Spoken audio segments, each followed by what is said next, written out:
No domingo passado, nós falamos sobre uma luta que enfrentamos, que ela foi determinada por Deus, lá no livro de Êxodo, capítulo 17, verso 16, que diz assim: porquanto o Senhor jurou, haverá guerra do Senhor contra Amaleque, de geração em geração. E nós falávamos então que essa luta não é uma luta natural, não é uma luta entre dois povos, embora nesse momento aqui ela representava uma luta entre dois povos, mas pelo fato dessa determinação de Deus aqui, dizendo que era uma luta que seria travada de geração em geração, nós entendemos então que essa é uma luta espiritual, e é uma luta que hoje eu e você também temos que ter uma sensibilidade espiritual para discernir tempos em que esse espírito se manifesta através de Amaleque. E não vai dar tempo de eu falar tudo o que nós pincelamos no domingo passado. Nós falávamos sobre o que está por trás desse espírito de Amaleque, e eu citei um homem que ele é o embaixador da Embaixada Cristã de Jerusalém, aonde ele trouxe um estudo dizendo que o espírito de Amaleque, ele se manifesta até nos dias de hoje, e ele fez uma comparação do Hamas sendo nitidamente a personificação então desse espírito de Amaleque. E nós vimos, e você vai confirmar isso no livro de Deuteronômio, capítulo 25, que Amaleque ele é um inimigo muito, digamos assim,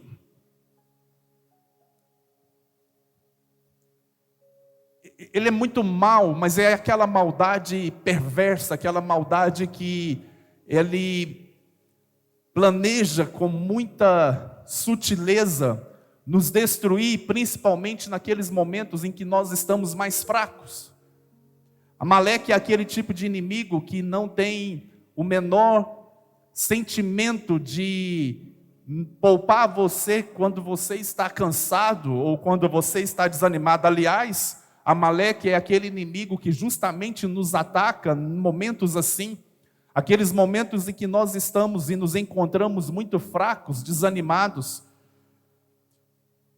E aí nós fizemos então uma comparação do espírito de Amaleque com o espírito de Esaú. Tanto é que Amaleque, ele é neto de Esaú. E Amaleque então, ele não se conformou com o seu avô ter perdido o direito de primogenitura, quando ele cede o direito de primogenitura ali em troca de um prato de lentilha. Nós vimos então que Amaleque e cansaço, eles andam juntos.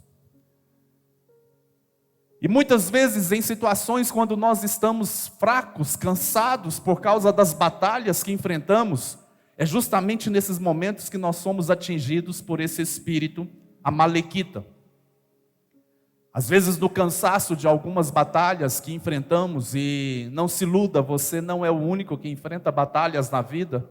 Todos nós enfrentamos batalhas, uns enfrentam batalhas mais fortes, maiores do que outros, mas todos nós enfrentamos. E às vezes o cansaço que vem sobre nós diante dessas lutas e batalhas que enfrentamos, é aí justamente que morre o perigo de sermos atingidos pelas costas, quando Amaleque tenta então nos destruir. Eu quero aqui hoje falar de uma situação que nós vamos encerrar falando sobre a guerra que está aqui em Êxodo, quando Moisés então ele é direcionado por Deus. Deus manda que Moisés leve alguns anciãos com ele para o cume do monte. Mas Moisés não vai guerrear direto com os amalequitas. Quem vai guerrear com os amalequitas é Josué, que já estava sendo preparado para ser o sucessor de Moisés. E Josué então ele está lá na frente da batalha, mas Moisés ele tem uma sensibilidade espiritual naquele momento de entender que ele também tinha uma participação muito grande naquela guerra, E Moisés, então, ele começa a se posicionar de uma maneira estratégica e espiritual naquela guerra, enquanto Josué estava lá na linha de frente, lutando e enfrentando os amalequitas. Moisés, ele entende que a sua participação era fundamental naquela guerra, e ele então decide levantar as mãos. E quando ele faz isso, algo no mundo espiritual acontece, e por incrível que pareça, aquele movimento espiritual, ele se manifesta no natural, e todas as vezes que Moisés, então, ele estende as mãos, Josué prevalecia. Mas com o cansaço, Moisés, então, abaixa as mãos, e aquela atitude reflete também no natural, e quando ele abaixava as mãos, Josué perecia. Entra em cena, então, dois personagens que é onde eu quero finalizar essa palavra, falando de uma comunidade como a nossa. Entra nesse cenário, então, Arão e Hur, que também tem uma sensibilidade espiritual, sem que Moisés dê nenhum comando a eles, sem que Moisés dê nenhuma ordem a eles. Arão e Hur entendem que naquela guerra, eles tinham também uma participação muito importante. E eles entendem então que naquele momento, a participação deles naquela guerra era sustentar as mãos de Moisés. Quando ele se cansa, eles pegam uma pedra então, colocam Moisés para se sentar naquela pedra, mas as mãos permaneciam levantadas, para que Josué lá na frente pudesse vencer aquela batalha. Então nós vamos ver aqui uma guerra que não foi vencida por uma única pessoa, muito menos por uma única liderança, um único tipo de liderança, mas nós vamos ver uma guerra que é vencida pela união de estilos diferentes, mas que sabem muito bem do seu papel e da sua importância nessa liderança. Participar de uma igreja, de uma comunidade como a nossa, é importante que você saiba qual é a dimensão geral de uma igreja, porque senão você vai achar que participar de uma igreja é meramente vir a um culto. E aí, por exemplo, nós que somos pais, nós não vamos entender a importância de mandar os nossos filhos, por exemplo, para um evento como esse que aconteceu ontem. Que para você parece ser mais um evento. E aí nós não vamos então perceber o que Deus está formando nesse evento na vida dos nossos filhos. Às vezes você acha que participar de uma comunidade como essa é simplesmente estar aqui num domingo que você acha que é o momento ideal para você participar. É muito mais do que isso, irmãos. Nós estamos sendo preparados para uma batalha que, não se iluda, você não é o único que a enfrenta. E aqui eu quero ler um texto, e eu já até preguei sobre esse texto aqui na igreja. Quero ler um texto que está lá em 1 Samuel, capítulo 30. E eu quero aqui hoje ter um outro foco sobre esse texto. 1 Samuel, capítulo 30, do verso 1 ao verso 6, diz assim: Sucedeu, pois, que chegando Davi e seus homens ao terceiro dia a Ziclag, já os amalequitas tinham dado com ímpeto contra o sul a Ziclag, e a esta ferido e queimado a fogo. Tinham levado cativas as mulheres que lá se achavam, porém a ninguém mataram, nem pequenos nem grandes, tão somente os levaram consigo e foram ao seu caminho. Davi e os seus homens vieram à cidade e ei-la queimada a fogo, e suas mulheres, seus filhos e suas filhas eram levadas cativas. Então, Davi e o povo que se achava com ele ergueram a voz e choraram até não terem mais forças para chorar. Também as duas mulheres de Davi foram levadas cativas, Ainoã, a jezreelita, e Abigail, a viúva de Nabal, o carmelita. Davi muito se angustiou, pois o povo falava de apedrejá-lo, porque todos estavam em amargura, cada um por causa de seus filhos e de suas filhas. Porém, Davi se reanimou no Senhor, seu Deus. Quero enfatizar esse último versículo aqui, o verso 6. Davi muito se angustiou, pois o povo falava de apedrejá-lo, porque todos estavam em amargura, cada um por causa de seus filhos e de suas filhas.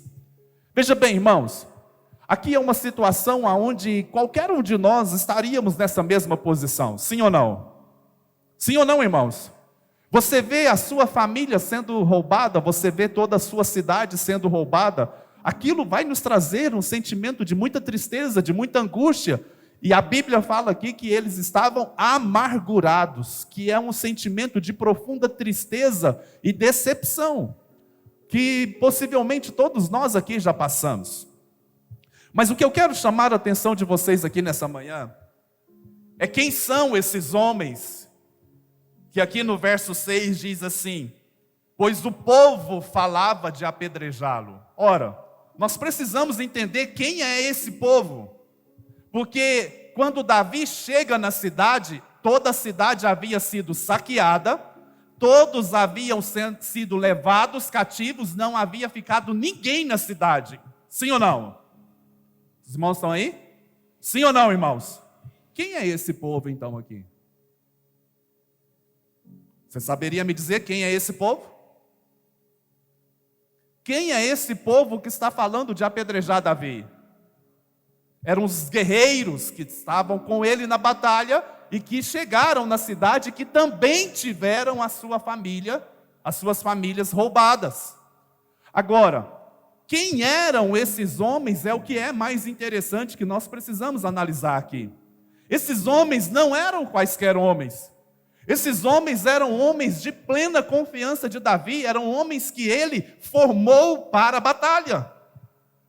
Eram homens que Davi forjou, eram homens que Davi teve o amor, a paciência e a incumbência de formar esses homens, porque às vezes a gente não busca a origem da história. Sabe quem são esses homens? Sabe quem são eles? Eu vou te dizer quem são eles. Abra sua Bíblia, no livro de 1 Samuel, capítulo 22. Está passando aqui? 1 Samuel, capítulo 22, do verso 1 e o verso 2. Davi retirou-se dali e refugiou na caverna de Adulão. Quando ouviram isso, seus irmãos e toda a casa de seu pai desceram ali para ter com ele. Ajuntaram-se a ele todos os homens que se achavam em aperto, diga, aperto. Todo homem endividado, diga, endividado. E todos os amargurados de espírito, diga, amargurados. E ele se fez chefe deles, e eram com ele uns 400 homens. Nessa situação aqui, Davi estava fugindo de Saul, ele entra para uma caverna, e quando aqueles homens ficam sabendo que ele foi para a caverna de Adulão, eles vão seguir Davi, mas não eram quaisquer homens, talvez eram homens que eu e você jamais queríamos encontrar. Embora aqui ele cita essas 3 características desses homens, eu quero pegar a última característica. E a última característica que a Bíblia fala desses homens é que eles eram amargurados de espírito. E aqui, eu não quero me atrever a ser um psicólogo, mas existe uma diferença daqueles que são amargurados de alma e amargurados de espírito. Para mim, e se tiver algum psicólogo aqui se eu estiver falando alguma coisa errada, pode me corrigir. Mas para mim, o amargurado de espírito é quando ele pega a amargura da alma e ele permite que aquela amargura cresça de uma forma tão violenta na sua vida, ao ponto do seu espírito ser perturbado por as consequências daquela amargura de alma que ele está vivendo. E amargura nada mais é do que problemas que não foram resolvidos no passado.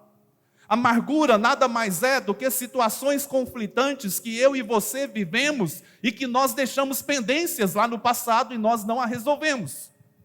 E para algumas pessoas essas amarguras se transformam em coisas tão profundas e tão intensas que elas passam a dar legalidade para uma opressão maligna na nossa vida, ao ponto de se tornar uma amargura de espírito. Agora veja bem, irmãos, Davi, a Bíblia aqui está dizendo que se fez chefe desses homens. Então Davi, ele se tornou líder daqueles homens, talvez no momento mais impróprio da sua vida, mas Deus, ele é assim mesmo. Ele é aquela pessoa que ele olha para nós e quando ele tem um propósito na nossa vida, ele nos coloca na frente de pessoas e ele nos coloca para habilitar pessoas nas áreas mais frágeis da nossa vida, porque Deus é aquele que cumpre o seu propósito em nós. Deus é aquele que pode tudo. Deus pode tudo. Então a Bíblia está falando aqui de homens que estavam amargurados de espírito. E nós vamos ver que a amargura é um fundamento que se estabelece nessa influência amalequita que nós vamos enfrentar de geração em geração. Mas nós precisamos entender que esses homens permitiram ser pastoreados por Davi, eles permitiram ter as suas vidas transformadas, os seus caráter transformados. Eu não quero aqui me ater a essas características de todos os homens que eram endividados, que eram homens atormentados. Eu quero me ater específico a essa expressão, amargurados de espírito. Davi então pega aqueles homens e transforma eles em matadores de gigantes. Se você for lá para pesquisar quem eram os valentes de Davi, a Bíblia vai falar de 37 homens que Davi, dessa turma aqui que foi encontrar com ele na caverna de Adulão. E eu vou dizer uma coisa com toda a sinceridade do meu coração, irmãos. Dificilmente um homem apertado, um homem endividado e um homem amargurado de espírito é um homem preparado para guerrear. Normalmente, principalmente na figura masculina, nós homens, quando nós estamos endividados, quando nós estamos apertados, sabe o que nós gostamos de fazer? Nada. Estou sozinho aqui, irmãos? Nós não gostamos de fazer nada. Nós não gostamos nem que as nossas mulheres conversem com a gente. Quem dera eu ter a coragem de ir para uma batalha, enfrentar inimigos, irmãos. Isso aqui é ilusão. Nós homens, quando nós estamos em situação de aperto, de dívida, estamos amargurados, a nossa vontade é entrar no nosso mundo, e as mulheres às vezes não entendem essa postura masculina, mas nós gostamos de entrar no nosso mundo e desligamos tudo, e nós ficamos ali parados. Aí as mulheres acham que nós estamos esperando que algo aconteça. Não, é porque a gente não acredita que nada pode acontecer. E a nossa vontade é de desistir de tudo. Então Davi se fez chefe desses homens, e Davi então transforma esses homens em valentes, em matadores de gigantes. E vou citar apenas 3. Josebe-Bassebete, ele foi capaz de ferir 800 de uma só vez. Vocês estão entendendo o que é que eu estou falando, irmãos? Ele foi capaz de ferir na batalha 800 inimigos de uma só vez. Eleazar, ele lutou tanto até a espada ficar grudada na sua mão, obviamente pelo sangue que escorria ali ao matar os seus inimigos, aquele sangue foi escorrendo, mas ele lutou tanto, ele não deu descanso para si mesmo ao ponto da espada ficar grudada nas mãos. E Sama ou Samá, a Bíblia fala que ele defendeu um campo de lentilhas até o último inimigo ser morto. Até não restar nenhum inimigo, ele ficou ali, é como se esse palco aqui fosse o campo de lentilhas, e a Bíblia fala que ele permaneceu ali, e eu fico tentando montar o cenário. Ele ia para um canto, matava um gigante, ele ia para o outro canto, matava um gigante, até todos serem destruídos e não entrarem no campo de lentilha. Eu estou citando dos 37, 3. Para que você entenda o que Davi foi capaz de fazer. Davi foi capaz de transformar esses homens em gigantes. Homens fortes. Homens que eu e você gostaria de confiar as nossas batalhas nas mãos deles. Homens que eu e você gostaríamos de andar com eles e dizer: ei, vem cá me ensinar, vem cá me ajudar, porque a minha batalha está muito pesada e eu não sei o que fazer, mas eu quero aprender contigo. Homens que eu e você gostaria de passar talvez uma semana fazendo ali um network com ele, dizendo assim: eu preciso ser que nem você. Então, quando nós lemos lá em 1 Samuel, falando que aquele povo pensava em apedrejar Davi, sabe de quem que a Bíblia está falando? Desses gigantes.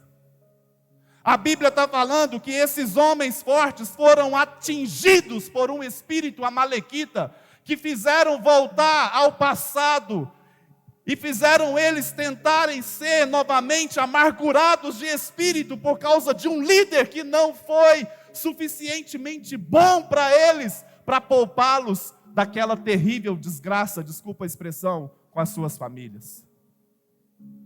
E você sabe o que nós vemos hoje, nos dias de hoje? É esse espírito sutilmente sendo impetrado dentro das nossas igrejas, querendo destruir a autoridade de uma liderança, quando a liderança não corresponde às expectativas que você às vezes coloca, que você às vezes cria dentro do seu coração, e você então permite ser atingido por esse espírito amalequita também. E aí nós precisamos ver nitidamente a ação do inimigo de tentar fazê-los voltar ao passado. E é isso que muitas vezes o diabo vai tentar fazer comigo e com você. Vai tentar nos aprisionar ao passado, aquele momento da dor, aquele momento da decepção, aquele momento que eu e você fomos atingidos por um golpe nas costas, aonde nós não esperávamos, aonde nós não imaginávamos que alguém fosse capaz de nos ferir daquela maneira. E o inimigo vai tentar nos fazer ficar presos ao passado. Porque Amaleque, ele é implacável, irmãos. Amaleque, ele leva pessoas fortes. Ele leva pessoas que são fiéis. Ele leva pessoas que são firmes a desprezarem aquilo que eles conquistaram. Amaleque, ele leva pessoas que foram forjadas nas batalhas mais difíceis da vida, pessoas que foram transformadas por Deus, que foram transformadas pelo poder da palavra. Amaleque, ele é implacável comigo e com você. Ele vai nos levar a querer voltar para os momentos angustiantes da nossa vida. E aí, de repente, parece que tudo aquilo que nós conquistamos se perde. Parece que tudo aquilo que nós construímos ao longo da nossa caminhada é jogado ao lixo. E aí a amargura entra no nosso coração e ela nos faz ser cegos e insensíveis. Eu fico imaginando Davi aqui, olhando para aqueles homens que a Bíblia fala que estava tentando e pensando em apedrejar Davi. Ora, irmãos, a gente não precisa de muito para tentar montar o cenário dessa história aqui. Isso daqui não foi algo que veio na mente de Davi, um pensamento que ele olhou. Não foi com a cara do Charles, o Charles me olhou diferente. Não, irmãos. Nós estamos falando de uma situação que com certeza Davi foi percebendo aquelas flechas de acusação sendo jogada contra ele, aquelas flechas de crítica, aquelas flechas de zombaria, aquelas flechas de dizendo o seguinte: eu faria melhor, eu seria um líder melhor, eu faria melhor do que você, afinal de contas você não presta. E aí eu fico imaginando então Davi olhando para aqueles homens e dizendo: ei, vocês esqueceram de onde nós viemos, vocês esqueceram como nós estávamos, vocês se esqueceram como é que nós estávamos naquela caverna, vocês se esqueceram o que Deus fez na nossa vida. Ei, eu estou aqui para dizer para você: não se esqueça daquilo que Deus fez na sua vida. Não se esqueça daquilo que Deus foi capaz de fazer em você. Não se esqueça daquilo que Deus foi capaz de transformar você. Sabe por quê, irmãos? Davi também perdeu a sua família. Davi também perdeu as suas esposas. Davi perdeu seus filhos. A Bíblia fala aqui que os inimigos não tocaram neles, mas Davi não sabia disso. Davi não sabia o que tinha acontecido. Ele chega, pega a cidade simplesmente pegando fogo ali e não vê ninguém. Então Davi não sabia o que havia acontecido com a sua família e com seus filhos. E qualquer um de nós pensaria no melhor numa hora dessa? Hã? Qualquer um de nós, ao chegar na cidade, ao chegar aqui nessa igreja e ver a igreja pegando fogo, a igreja completamente destruída, nós vamos pensar o quê, irmãos? Nós vamos pensar o pior. Então, com certeza, Davi aqui, ele não sabia que os filhos ainda estavam vivos, que as suas esposas ainda estavam vivas. Davi também estava sofrendo, mas naquele momento o espírito de amargura, ele entra de uma maneira tão implacável na vida daqueles homens, que a Bíblia então fala que eles pensaram em apedrejar Davi, mas eles também deixaram de considerar que Davi sofre, que Davi passa por problemas, que Davi também sofre pressões, que Davi às vezes erra também. E eu quero te dizer algo, irmãos, nós somos pessoas de carne e osso, nós somos pessoas normais, iguais a você, e eu quero ter a liberdade de dizer para você, olha, pastor também sofre.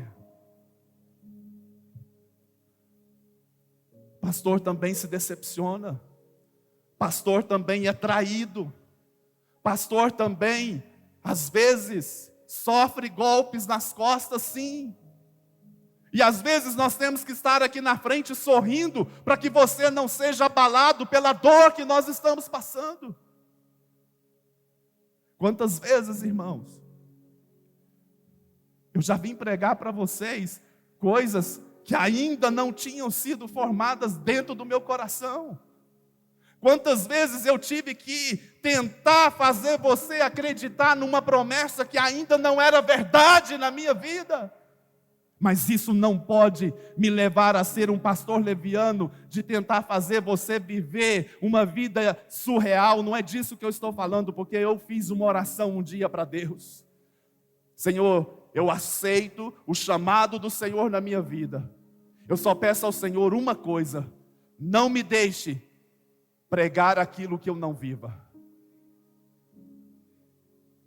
Só que tem palavras que às vezes Deus dá para nós nas madrugadas da vida, que não dá tempo da gente pregar e vivê-la ao mesmo tempo, mas dá tempo de dobrar os joelhos, como eu fiz hoje na minha casa, e eu disse: Senhor, eu quero viver tudo isso que eu vou pregar hoje.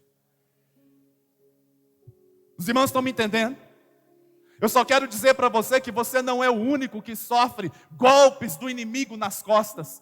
Você não é o único que já decepcionou com líderes. Você não é o único que já se decepcionou com pessoas que você julgava ser a única e a última pessoa no mundo que iria te decepcionar.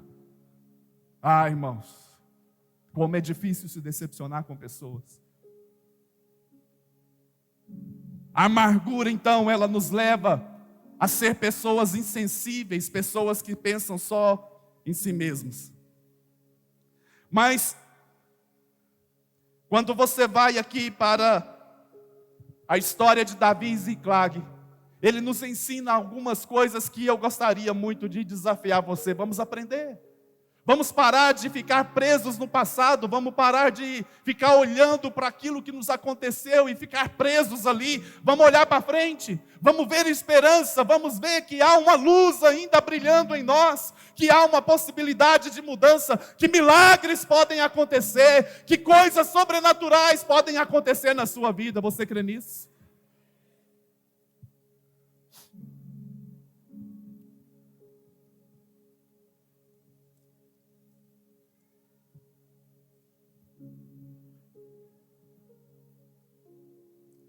Porém, Davi se reanimou no Senhor.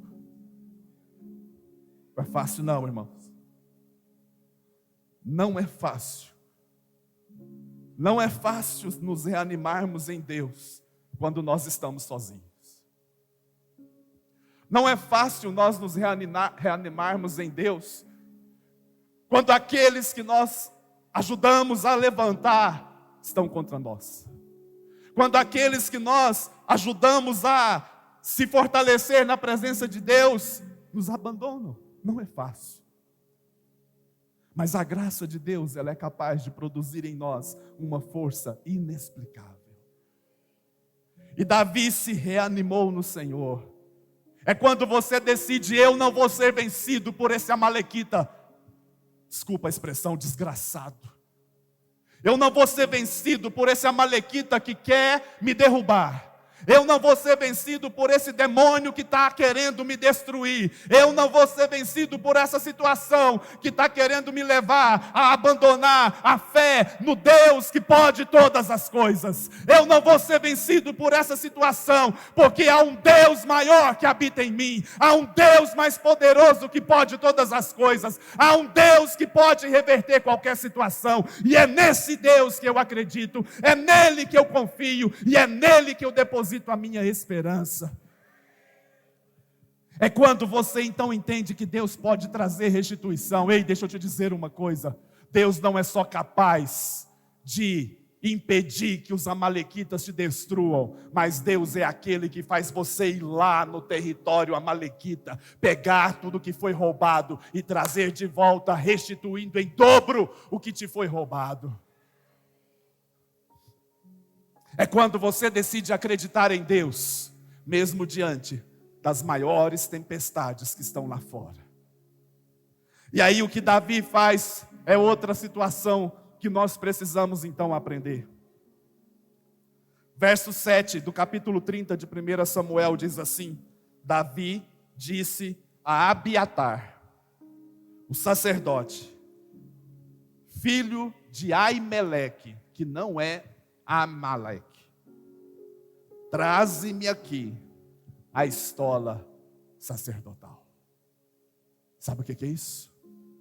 É Davi dizendo para ele: eu sei quem eu sou, eu sei quem eu carrego, eu sei o Deus a quem eu sirvo, eu sei que eu sou sacerdote. Traga a minha vestimenta, traga a minha estola, porque ninguém vai me roubar o acesso ao trono da graça. Ninguém vai me roubar o acesso à presença do meu Deus. Não tem inimigo que vai me roubar o poder de acessar a Deus e de consultar a Ele e perguntar: Deus, eu posso vencer esses amalequitas? É eu e você dando um grito: ei, alto lá, eu sei quem eu sou. Eu sei quem eu sou. Eu sou filho de um Deus vivo que nunca perdeu e nunca perderá nenhuma batalha. Então a minha não vai ser a primeira batalha que ele vai perder, porque isso não vai entrar no currículo de Deus. A minha batalha será vencida de joelhos, a minha guerra será vencida na presença de Deus. Eu serei usado como testemunha fiel e verdadeira. Eles, pois, o venceram por causa do sangue do Cordeiro e por causa do testemunho que deram. Eu serei testemunha fiel. Deus vai vencer as minhas batalhas, porque Ele é fiel. Se você crê nisso, diga amém. Essa postura de Davi de pegar a estola sacerdotal é quando eu e você, nós assumimos de fato quem nós somos. É quando nós reconhecemos a nossa verdadeira identidade. Mas houve aqui mais duas situações que nós precisamos aprender com Davi, e aqui eu quero encerrar essa palavra.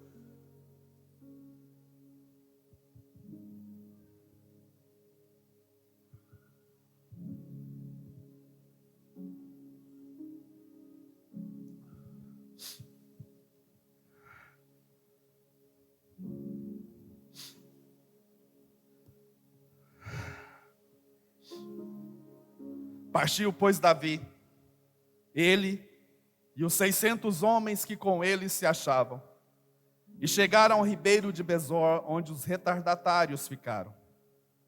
Davi, porém, com 400 homens continuaram a perseguição, pois que 200 ficaram atrás, por não poderem, de cansados que estavam, passar o ribeiro. Davi soube respeitar o cansaço, o limite daquelas pessoas, daqueles guerreiros. Davi soube entender que naquele momento eles não podiam ir, porque eles estavam cansados. Aqui, irmãos, não é aquele momento em que você desiste de Deus, não é aquele momento em que você desiste de fazer as coisas de Deus. Aqui é aquele momento em que você sabe que enquanto você está ali sofrendo por um cansaço, Tem alguém que está lutando por você. Tem alguém que está dizendo para você: deixa comigo, porque eu vou lutar por mim e por você. Porque eu não vou te abandonar na batalha que você está passando. A segunda coisa que Davi nos ensina. Verso 11. Acharam no campo um homem egípcio e o trouxeram a Davi. Deram-lhe pão e ele comeu. Deram-lhe água e ele bebeu. Deram-lhe também um pedaço de pasta de figos secos e 2 cachos de passas e ele comeu. Recobrou então o alento, pois havia 3 dias e 3 noites que não comia pão, nem bebia água. Então lhe perguntou Davi: de quem és tu e de onde vens? Respondeu-lhe o moço egípcio: sou servo de uma amalequita e meu senhor me deixou aqui, porque eu adoeci há 3 dias.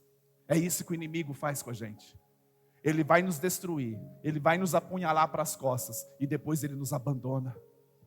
Mas Davi, ele tem um espírito diferente. Davi, ele pega aquele homem então e ele dá de comer e ele dá de beber. E Davi pergunta para ele: ei, você sabe aonde é que eles estão? E ele fala que sim, e ele fala: me leve até lá. E Davi então promete que vai cuidar daquele homem. Porque esse é o espírito de quem é um homem e mulher de Deus. Homem e mulher de Deus não apunhala as outras pessoas pelas costas. Homem e mulher de Deus não fica falando dos outros pelas costas. Homem e mulher de Deus não fica fofocando nos bastidores de uma igreja. Homem e mulher de Deus guarda a vida das pessoas. Domingo passado eu autorizei as pessoas a gravarem as conversas fiadas que por acaso você ouvir, principalmente se for de mim. Grava e traz para mim. Porque aí eu quero chamar essa pessoa que falou mal de mim, eu só quero colocar o telefone no viva voz e falar assim: e aí, o que você tem a me dizer? Fala na minha frente. Porque é muito fácil falar dos outros nas costas. Você quer saber se é uma fofoca? Você quer saber quando você virou um fofoqueiro? Faça a seguinte pergunta para você: eu falaria a mesma coisa, do mesmo jeito, se essa pessoa estivesse na minha frente? Se você não falar, é fofoca. E fofoca é pecado. E pecado te impede de se aproximar de Deus. Fale para a pessoa que está do seu lado: cria vergonha na cara. Para de fofocar. E comece a abençoar. E eu estou dizendo já há algum tempo aqui que essa igreja é uma igreja de abençoadores. Homens e mulheres que seremos levantados para abençoar pessoas, para levar bênção para as pessoas, para levar esperança para as pessoas. Se você crê nisso, diga amém. E a última coisa que nós aprendemos com Davi, sabe o que Davi faz? Vai lá, encontra os amalequitas, pega de volta tudo aquilo que foi roubado, pega todos os despojos, mas olha só o que acontece. Verso 21. Chegando Davi aos 200 homens, que de cansados que estavam, não o puderam seguir, e ficaram no ribeiro de Besor. Estes saíram ao encontro de Davi, e do povo que com ele vinha. Davi, aproximando-se destes, o saudou cordialmente. Então, todos os maus e filhos de Belial, dentre os homens que tinham ido com Davi, responderam e disseram: visto que não foram conosco, não lhes daremos do despojo. Cada um, porém, leva sua mulher e seus filhos e se vai embora. Porém, Davi disse: não faremos assim. Irmãos meus, com o que o Senhor nos deu, que nos guardou e entregou às nossas mãos o bando que contra nós vinha, quem vos daria ouvidos nisso? Porque qual é a parte dos que desceram a peleja, tal será a parte dos que ficaram com a bagagem, receberão partes iguais. Ei, sabe o que Deus está falando aqui comigo e com você? Eu sou assim. Mesmo quando você não luta como alguém que luta melhor do que você, eu trago a resposta para você, porque eu sou um Deus abençoador. É Deus dizendo para mim e para você: ei, tem bênção também para você que já cansou de lutar. Tem bênção para você também que já não sabe mais como lutar. Tem bênção para você que também não sabe nem como mais reagir. Você acha que eu esqueci de você? Não. Partes iguais. Porque eu sou assim. E aí, irmãos, a amargura só pode vencer com uma única arma, que se chama perdão. A amargura só se vence com perdão e de uma maneira prática. Não é por palavras, é por atitude. É quando você demonstra que você perdoou aquela pessoa, não apenas liberando perdão no mundo espiritual, mas quando você vai lá e dá para ela parte do despojo que ela achava que ela não merecia. Homens e mulheres de Deus são diferentes, você pode dizer amém? Homens e mulheres de Deus agem de maneira diferente. Homens e mulheres de Deus tratam os feridos diferentes. Não abandonam os seus irmãos. Homens e mulheres de Deus agem de maneira diferente. São pessoas com sensibilidade. São pessoas com discernimento espiritual. Homens e mulheres de Deus olham para Moisés e dizem para Moisés: Moisés, você não está sozinho. Homens e mulheres de Deus dizem: Moisés, vem aqui, deixa eu sustentar você com as minhas mãos. Deixa eu erguer as suas mãos, porque nós estamos com você até o fim. Homens e mulheres de Deus não saem nos bastidores da igreja falando mal de pastor, falando mal de ovelha, falando mal disso ou daquilo. Homens e mulheres de Deus dizem: eu estou aqui, do que é que você precisa, conta comigo, pode acreditar, eu estou com você até o fim, vai dar certo, vai acontecer, coisas sobrenaturais vão acontecer na sua vida, porque Deus é fiel, porque Deus vai agir. Agindo Deus, quem impedirá? Você pode dizer isso para o seu irmão, diga: eu quero ser um homem de Deus na sua vida. Se você é mulher, fala mulher, obviamente, né? Fala, eu quero ser uma bênção na sua vida. Fica de pé aí no seu lugar, por favor. Fale para ele: eu quero ser uma bênção na sua vida. Você seria capaz de sair do seu lugar e procurar pessoas e dizer para essas pessoas: eu quero ser uma bênção na sua vida, eu quero ser uma bênção para a sua família? Você pode sair do seu lugar e você pode dizer isso para alguém. Tem pessoas que precisam ouvir isso aqui essa manhã, irmãos. Tem pessoas que estão precisando ouvir isso da sua boca. Sai do seu lugar, vai dizer para essas pessoas, vai dizer para ela: olha, pode contar comigo, eu quero ser bênção na sua vida, eu quero ser bênção para você, em nome de Jesus.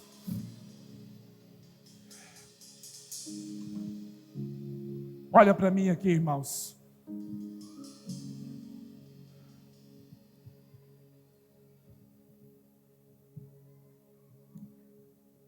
Hoje é um dia de decisão. Hoje é um dia de eu e você decidirmos se queremos ficar presos lá na amargura, se queremos ficar presos lá na situação conflitante que nós passamos, ou se queremos avançar para conquistarmos algo novo que o Senhor tem para nós. Hoje é o dia que Deus está dizendo para mim e você: ei, o que você vai fazer diante dessa tragédia que você está vendo aí? Como você vai reagir? Você vai querer apedrejar? Ou você vai se recompor em minha presença e acreditar que eu posso fazer? Eu posso fazer. Feche os seus olhos e diga assim comigo: eu não serei dominado. Diga mais forte: eu não serei dominado por nenhum sentimento de Amaleque.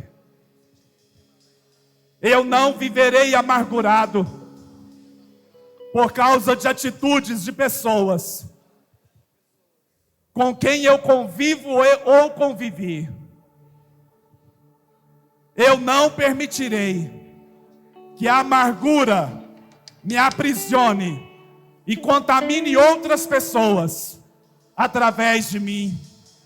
Eu decido hoje ver o melhor, ver o tesouro que as pessoas carregam dentro de si. Eu decido ser um abençoador de pessoas neste lugar.